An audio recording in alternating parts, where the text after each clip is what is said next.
So I'll be talking about ending war, but beginning peace. Early on in Plato's Republic, Thrasymachus and his interlocutors contend with Socrates in a dialogue on justice, which, based on his observations, Thrasymachus approximates to the interest of the stronger party. Since unjust men profit more greatly than their counterparts, perhaps something akin to the contemporary turn of phrase, good guys end last. Socrates uses his craft analogy to gradually dismantle this argument, although some commentators suggest that the analogy is rather more of a profound learning opportunity, a reflection of Plato's deeper convictions surrounding his worldview, not only about justice, but also about the human and the cosmos in which we live, with an adversary who holds a very different, dare one say, counterposed position. On a Socratic reading, justice renders to each their due, and the end of justice, namely the good, is constant and unwavering. Accordingly, for Socrates, the design of the ruler's craft must be to guide a community so that its citizens can reach their human good. While he admires the nous of craftsmen, as Warren suggests, he is less enthused by politicians who, quote, have vague opinions and prejudices and cannot explain or defend what they do and frequently are incompetent in reaching whatever goals they do have. Perhaps echoing John yesterday. Plato, channeling Socrates, argues that for knowledge as telos, so end or goal, there must be action. In the Platonic sense, knowing is doing. To know justice means to do justice. However, he recognizes that there will always be a gap between knowledge and action, since the human aspires towards the ideal form of the good. So knowledge is being and power. To have knowledge for Plato means that a person embodies knowledge so that he acts and is the knowledge. In being one's knowledge, a person is good. Hence, the evil general, here's a quote, is one who does not understand that the goal of war is peace, and so is a general ambiguously.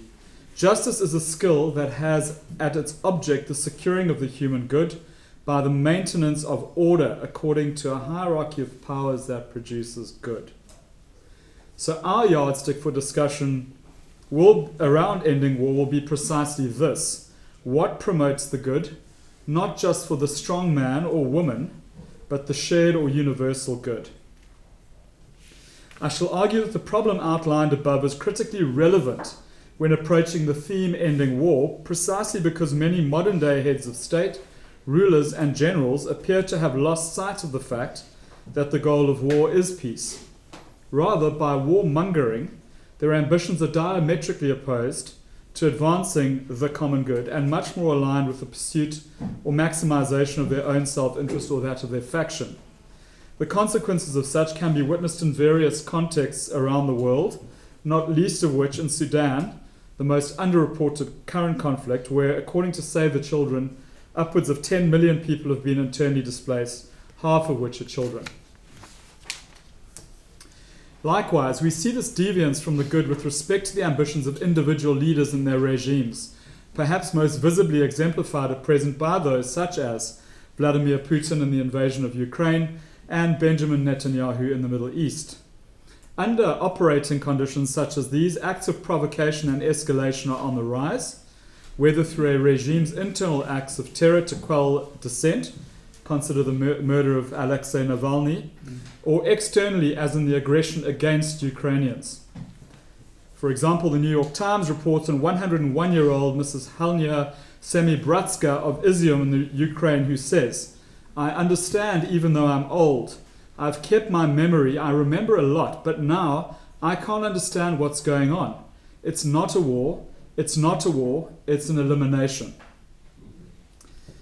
Consider, likewise, in the aftermath of the 7th of October, the extrajudicial state-sponsored killings, such as witnessed across the Middle East, which have extended from individual assassinations to the mass taking of life in dense civilian populations. For example, Gaza, the pager incident in the Lebanon, and the ISF's repeated military violations of state sovereignty. Under such conditions, simply put, peace cannot prevail. Ontologically speaking, it is as if Thrasymachus' strongmen are lacking the capacity to put themselves in the shoes of the other, because in their mind blindness they have lost their sense of other, if ever they had it. What is just for them parts ways from the teleological end of justice as human good. Instead, we are confronted with an increasingly downward spiral of violence. Suffice it to say that the events leading to the outbreak of conflict, whether in Sudan, the invasion of Ukraine, the crisis in the Middle East, and elsewhere, are unique in their own right, albeit at times interrelated.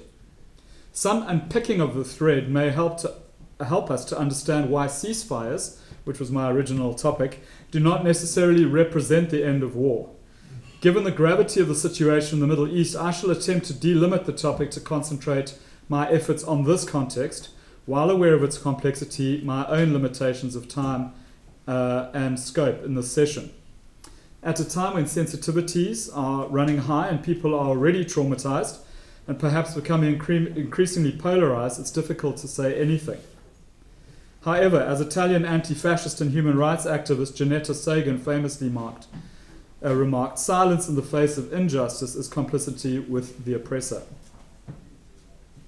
Psychologist and social justice activist Anthony Collins recently shared how difficult it is to attempt to say anything on the topic of Israel and or Palestine without being accused of anti-Semitism or Islamophobia, depending on which perspective is being advanced.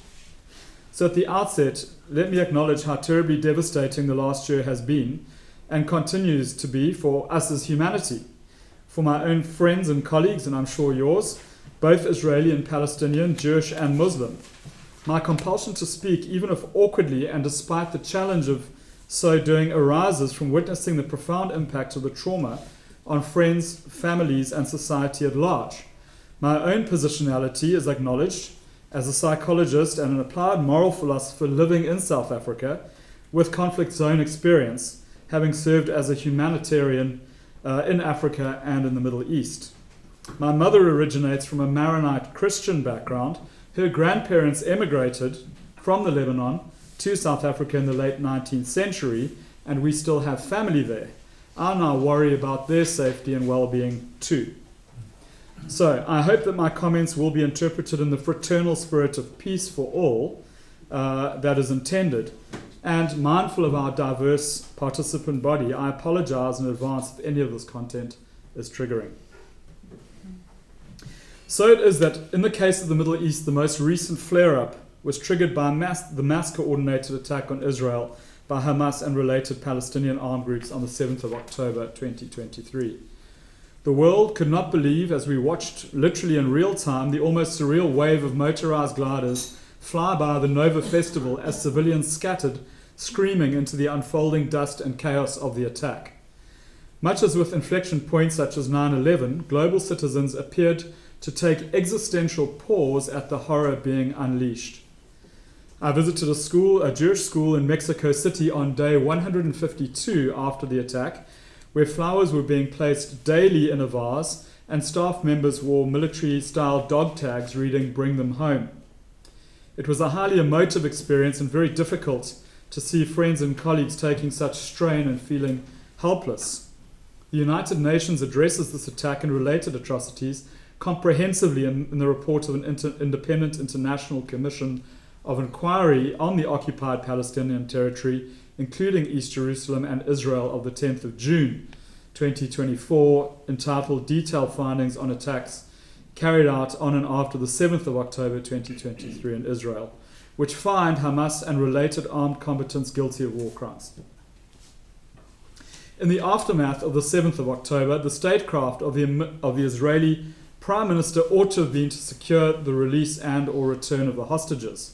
Instead, the response became a premise for a full-scale ground offensive in Gaza that has now claimed upwards of 41,000 lives, and much to the chagrin of the families of the hostages, had little to do with their well-being.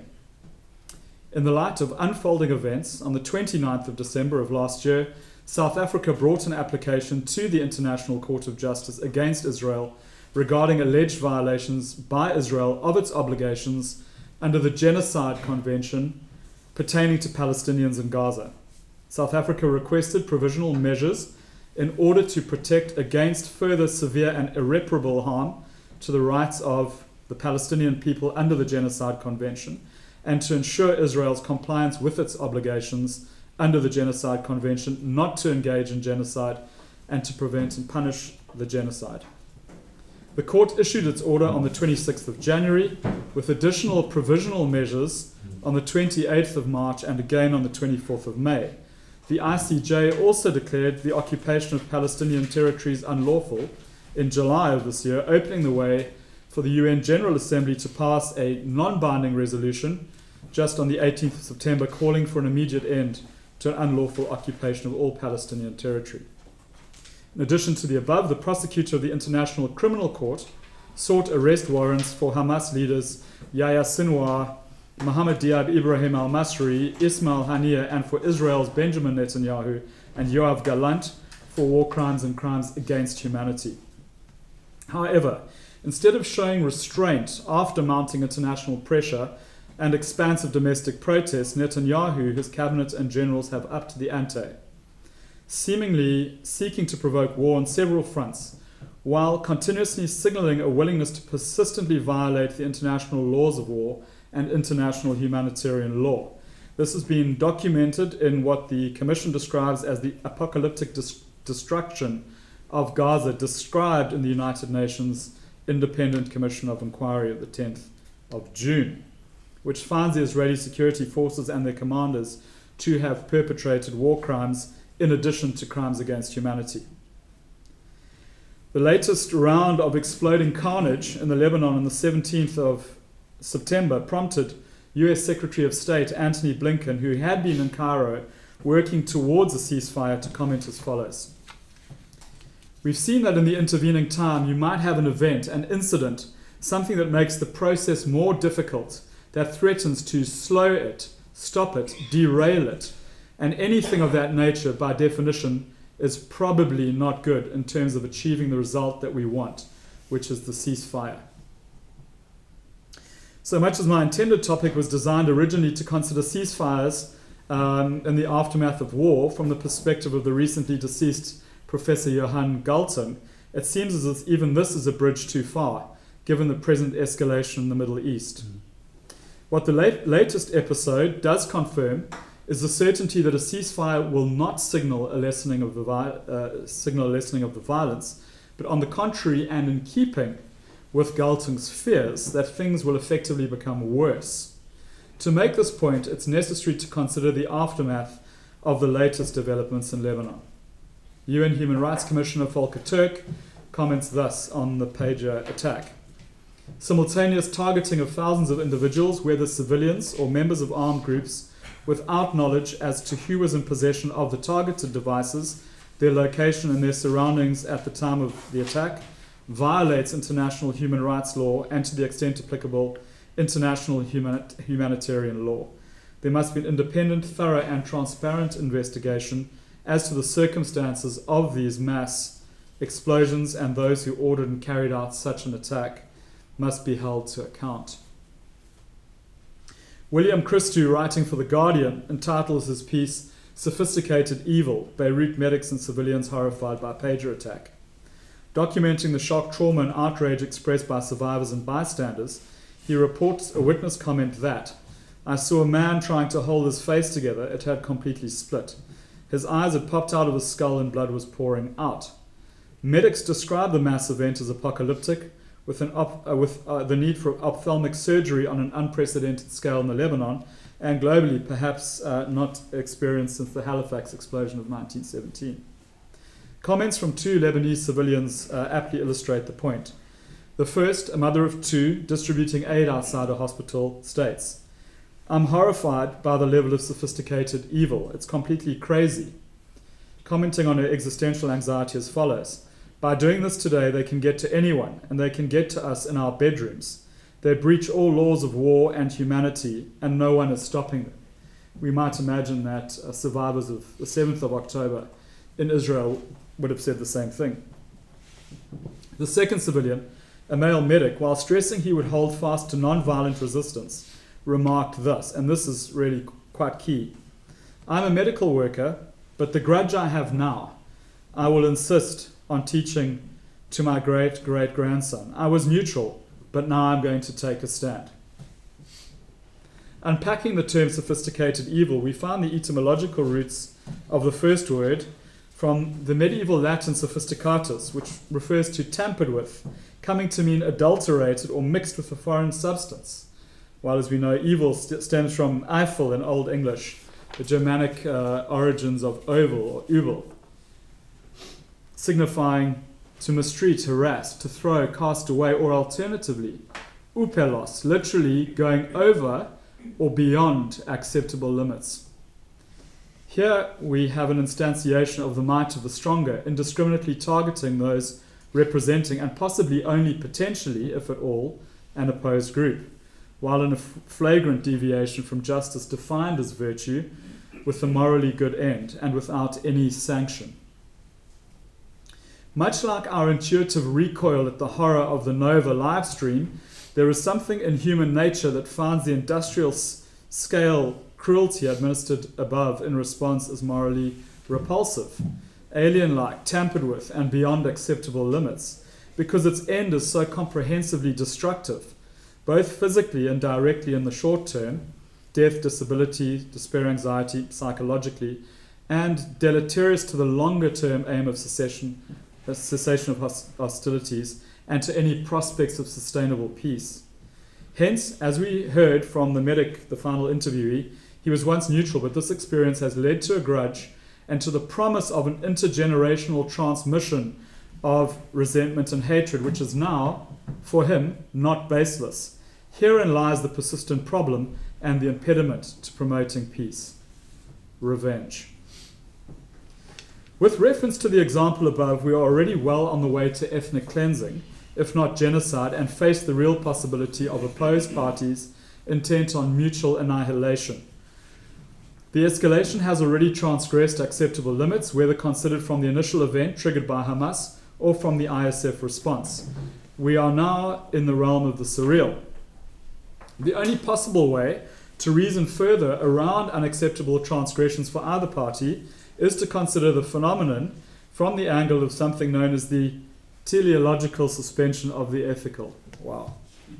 Might we consider the exceptional suspension of normative ethical rules for the achievement of a greater good, as for example in Kierkegaard's exploration of the story of Abraham and Isaac? So, as one commentator puts it, the question is there a higher end in relation to which ethical duties must be suspended as we go beyond them? On Kierkegaard's account, Abraham, faithful to the command of God, is prepared to sacrifice his only son, Isaac, willing to violate the command, "Thou shalt not kill," to conform himself to divine will. For Kierkegaard, it is only outside of ethics that Abraham's action can be justified, prompting Duncan, for example, to refer to Abraham not as an ethical man, but as a religious man of faith, pointing to this faith paradox, which I won't get into right now, because this is probably dense enough. Stephen Faison comments, Abraham's choice seems quite clear, however distressing: either kill his son or disobey God. As long as he is able to suspend the knife over Isaac, which he cannot do indefinitely, Abraham can remain in the paradox and believe that he will both gain and lose Isaac. But as soon as he must plunge the knife or discard it, then the paradox is broken. If Abraham sincerely believes that he will lose Isaac in the here and now because God ordered the sacrifice, then he thrusts the knife into Isaac's chest, killing his son. If he sincerely believes that he will not lose Isaac in the here and now, then he does not plunge the knife into Isaac's chest and does not kill his son. Once Abraham's time expires, he must act, and the paradox dissolves. In the current case, we cannot readily invoke divine command to justify the suspension of the ethical, since the pursuit of the good of the one party will obliterate completely the existence of the other, and vice versa, as if Abraham and Isaac are now both turning the knife on one another, believing this to be necessary to fulfill God's will. So long as both parties, in this instance Hamas and the ISF, maintain their course of violence and remain intent to extinguish the other, ceasefires will remain cosmetic, advanced only because of the pragmatic gains to be made by swaying global opinion, sanctions, boycotts, avoidance of trials for war crimes, while the underlying ontological and ethical tensions continue to simmer and fester beneath the surface. Before exploring alternatives for peace in a fast-dwindling window of opportunity and mindful of the all-too-human utterance of individuals such as those shared before, we ought to give more consideration to the preconditions for violence. As Perha suggests, expectedly and normally, we are all against violence. And of course, violence ought to be condemned and removed from the world. However, an insufficient number of people are aware of the fact that some conditions naturally create in one a need to respond violently, and few people are indeed willing to try to identify, understand, and scrutinize such conditions. If something repeatable within a human relationship precedes the outbreak of violence, what is it exactly? Viewed with a cold eye, the violence-creating conditions should be deemed morally more problematic than the violence itself. However, we don't hear the call and protest against the violence-creating conditions as often as we hear the one against violence. So referring to an ancient conflict between the Spartans and Athens, Perha posits that war could have been avoided. Both parties were culpable, and while they both rightly pointed out the questionable moves by their opponents, they refused to actually confess their own errors and seek correction through dialogue and mutual understanding. Expanding on this a bit, Perha refers to a ho'opolis, one without a city, diametrically opposed to a citizen. This being cannot co-live with other individuals within a sustainable community because they lack sociality, disregard justice, and impose their unjust will by fear. So in contrast to the rational citizen, the non-citizen is marked by an absence of language that can be shared with other residents within the city, which is why they can only protect the injustice by the use of force of arms to gratify their perverted or self-feeding lust. Much of the direct violence of someone who chooses not to live in society with others is problematic. More insidious and persistent forms of violence are transmitted and enabled by language, suggests Perha. So, for instance, a liar is typically immune to lies. Also, one cannot overcome a lie by a lie or a sophism by a sophism.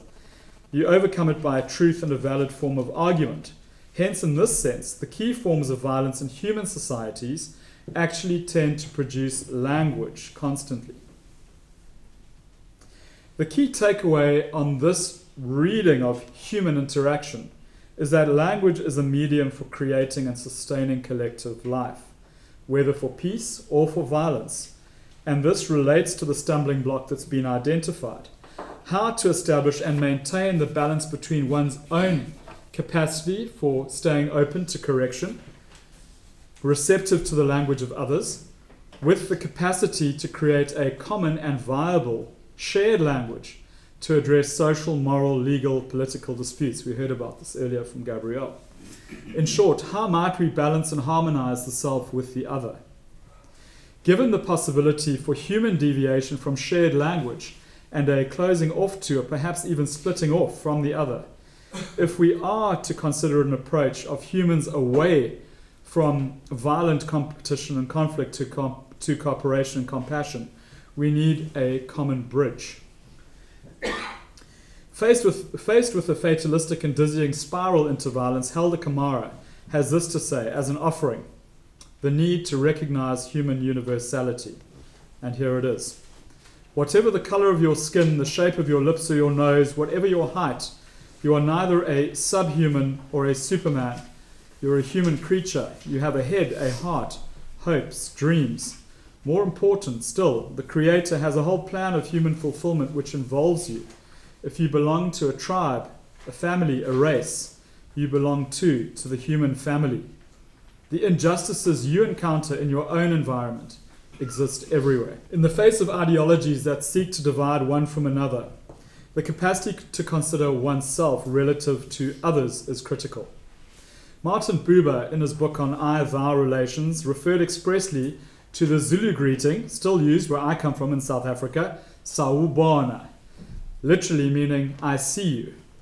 Much as this was viewed, perhaps somewhat in racist terms, as a primordial or primitive relation by European writers at the time, the capacity to see another, or what in African philosophy we refer to as Ubuntu, is in fact quite complex, adaptive, and critical to promoting a shared humanity.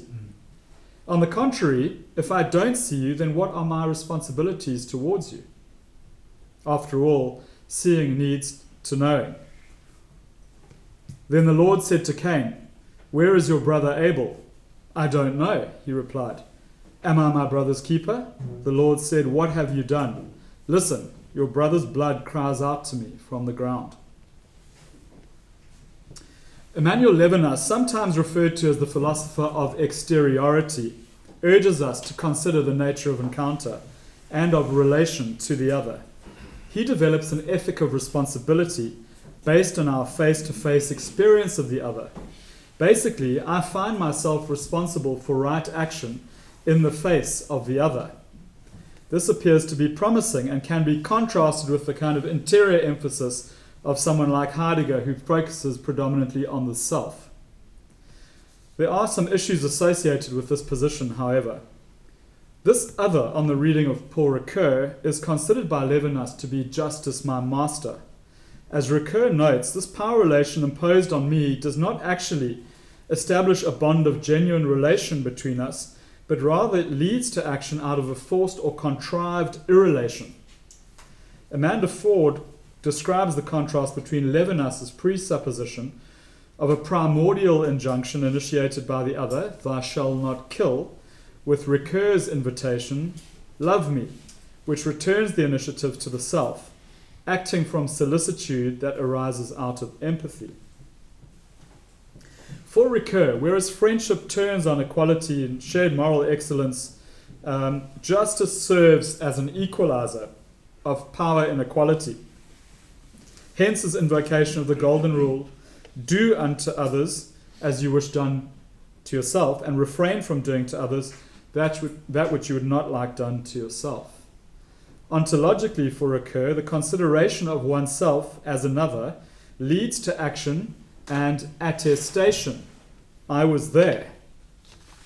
While linguistic analysis gives meaning to action, attestation, the being there or serving as a witness, is critical since it mediates between language and action and leads to what we might term a relational ethics. Such a relational ethics turns on the notion of recognition. The moment I recognize you, I must acknowledge your rights and my responsibilities towards you, since wisdom arises from living well for and with others. But what about your recognition of me? The issue now becomes one of mutual recognition and of how we live intersubjectively in different groups. In contradistinction to a combative Hobbesian struggle of all against all, for Ricoeur, the preferred state of peace as the apex of mutuality only arises through the mediation of love and justice. This cannot be reduced to the self-serving interest of a homo economicus, but rather relies on an alternative currency, the economy of the gift, and a very different type of being, homo solidaritas. At a time when people are bunkering down, while the world explodes literally, as peace implodes, is there the possibility to consider another way of being and of right action? It is hard to consider the notion of giving and of gift when so much is being taken on a daily basis for respective victims and survivors of violence. Specifically in this analysis, is there a position whereby we can stand both for and with the people of Israel and the people of Palestine? Consider the foreword to On Palestine, the dialogue between Noam Chomsky and Ilan Pappé, where, when asked about his activism, Frank Barat comments, here's the quote, "We are all born with compassion, generosity, and love for others inside us. We are all moved by injustice and discrimination. We are all inside concerned human beings.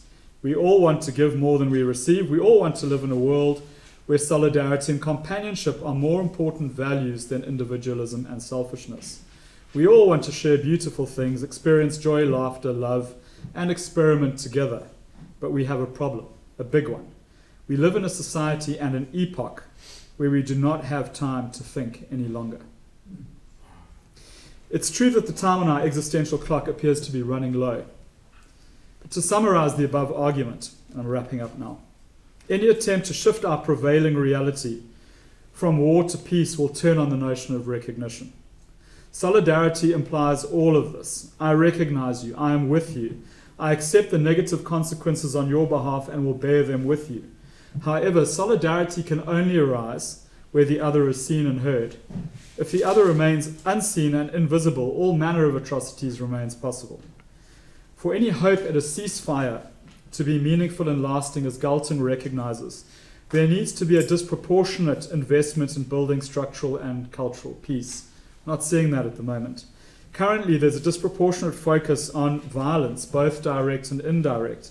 That violence will only cease once there is an openness to the other. At present, this closing off to the other, whether it be the obstinate commitment of Hamas and aligned armed groups to violence or the retributive rage of the ISF, it's undercut. Primarily, it will fall on those members of Israeli and Palestinian society who are willing and able to muster the immense courage, and one can only imagine how fraught that must be, to lead to any initiative for peace. So the plural of anecdote is not data, but here, amidst all the doom and gloom, is a story that illustrates that point. I happen to work voluntarily with an international NGO that focuses on education, peace, and integral human development. A Canadian professor of neuroscience reached out to our executive director in Amsterdam with urgency, having been contacted by an Israeli Jewish peace activist to alert them to the fact that the only Palestinian child and adolescent psychiatrist in Gaza, who happens to be Muslim, and their family were in extreme danger. I was contacted in South Africa to seek out the help of any other potential NGOs who might be able to assist via neighboring countries such as Egypt to evacuate the family. This is only one minuscule example, but the empathy shown by the Israeli towards the Palestinian led literally to a global response based on whatever resources could be mobilized. Time, money, talents, networks, resulting in 6 human lives becoming more secure. Only 6 lives saved, perhaps, but 6 lives that may otherwise have been in continued jeopardy. And this from one individual's initiative. I referred earlier to the dialogue between Noam Chomsky and Ilan Pappé on Palestine. In their conversation, much reference is made to South Africa and the lessons learned from that context, albeit that the two academics have different interpretations regarding its use value. There have been mixed reactions to South Africa's approach to the ICJ, ranging all the way along the spectrum from dismissive political grandstanding to the timely assertion of moral right. As a South African, I feel that it's important to recognize that the country is advancing its position based not on some sort of hubris or pietistic moralizing preaching, but rather given our very own lived experience of colonial and apartheid atrocities and this extreme mindfulness of the effort taken to engage and move forward from these in an inclusive democracy. At least 2 of our esteemed colleagues here with us today, Liz and Padraig, both extensively involved in the anti-apartheid struggle, will know what I mean. It takes dialogue partners and actors, oftentimes from diametrically opposed sides, with a network of local, regional, and global partners willing to work in solidarity to get somewhere. This is a long-term project and there are no quick fixes. This applies to all protracted conflicts and all the more so right now with respect to Israel and Palestine. To shift from a state of protracted war to lasting peace, as Johan Galton recognizes, prevention and rehabilitation are required. There is a process preceding this and continuing along with it, and this is our transformative strategy, one that considers conflict dynamics, analyzes these, and intentionally shifts the dial.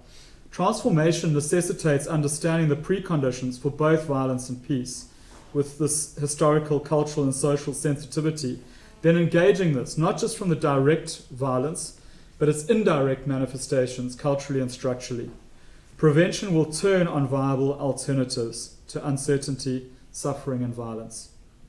As this paper has argued, any advances will hinge on an ethic of relationality, whereby parties and related stakeholders can and will remain committed to seeing the other, or at least attempting to see them, even if this is an incredibly difficult and uncomfortable tension. Within this ethic, if we consider rehabilitation, the notion of transformative solidarity suggests that generosity of spirit will yield a better solution than justice rendered minimalistically.